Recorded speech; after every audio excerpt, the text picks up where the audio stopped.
এই সবই পারি। কৃষকই এদেশের মেন চালিকা শক্তি। কৃষিবর পরিবার থেকে উঠে আসা এক মেয়ে যে কেমিস্ট্রি অনার্স মাস্টার্স করে সরকারি স্কুলে শিক্ষকতা করছেন প্রাইমারির, তারই দেখেন কি একটা প্রতিভা। সে 4.5 কিলোমিটার ব্যাপী রেল লাইনে পায়ে দিয়ে তাল গাছ লাগিয়ে একটা আলোড়ন সৃষ্টি করেছে। আমরা ছুটে আসলাম সে আমার মামনির কাছে, আমার ডান পাশে দাঁড়িয়ে আছে, এবং তার সমস্ত সাক্ষাৎকার সতীর্থ প্রতিবেদন আমাদের সাথে থাকুন এবং দেখতে থাকুন। স্ক্রিনে যে মেয়েটাকে দেখতে পাচ্ছেন ইনি হচ্ছেন প্রিয়াঙ্কা গুপ্ত। পড়াশুনো করেছেন যশোর MMA কেমিস্ট্রিতে, এখন উনি শিক্ষকতা করছেন। আপনার কোন স্কুল নামটা একটু বলেন তো? আপনার কমলাপুর সরকারি প্রাথমিক বিদ্যালয়, এটা বাঘারপাড়া যশোর। আমরা চলে আসলাম টিম নিয়ে। ইনার একটা বিচিত্র শখ, যেটা জানলে আপনার অবাক হবেন।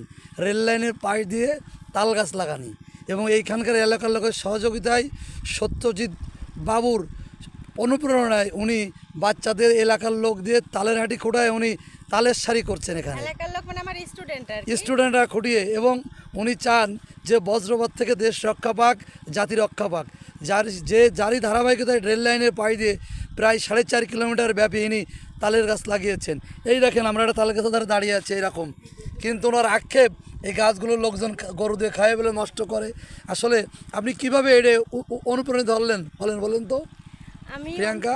অনুপ্রাণিত হয়েছে, মানে গাছ লাগানো আমার ছোটবেলা থেকে শখ। বাড়িতেও নার্সারি আছে আমাদের, আমি আর আমার ছোট ভাই লাগাই। আর কাকু দেখি মাঝে মাঝে ভিডিও ছাড়ে আর কি।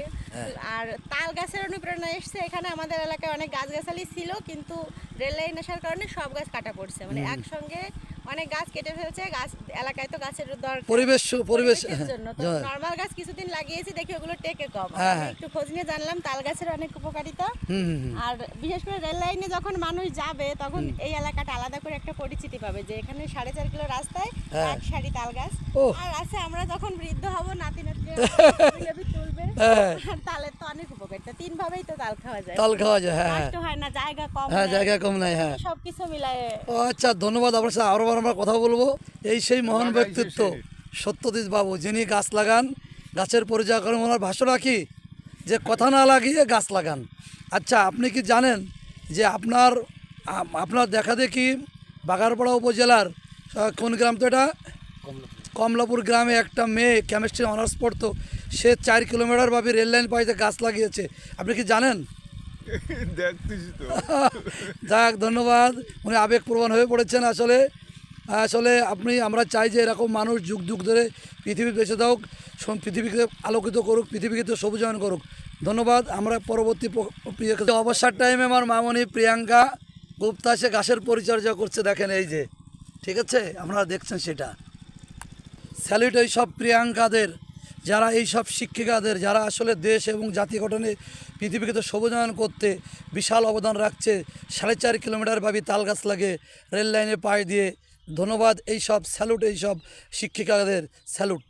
প্রথম আলোর সাবেক জেলা প্রতিনিধি বরেন্দ্র সাংবাদিক কার্তিক দাস বাবু মহাশয়, আপনি এই ভিডিওটা দেখলেন, জেনে থাকবেন যে এক শিক্ষিকা প্রিয়াঙ্কা সে 4.5 কিলোমিটার ভাবে রেল লাইনের পাইতে তাল গাছ লাগিয়েছে। এই সময় তোমার মন্তব্য কী বলেন? এটা তো ভালো উদ্যোগ, খুবই ভালো উদ্যোগ। যেহেতু তাল গাছ লাগালে বজ্রপাত থেকে নিরোধ পাওয়া যায়। আর এই শিক্ষিকা যিনি এই তাল গাছগুলো লাগিয়েছেন, অত্যন্ত আলোকিত মনের মানুষ সে, এবং শুনেছি সে MA পাস করেছেন। জি, কেমিস্ট্রিতে MA পাস করেছেন, এবং প্রাইমারি স্কুলের শিক্ষকতাও করেন। মানে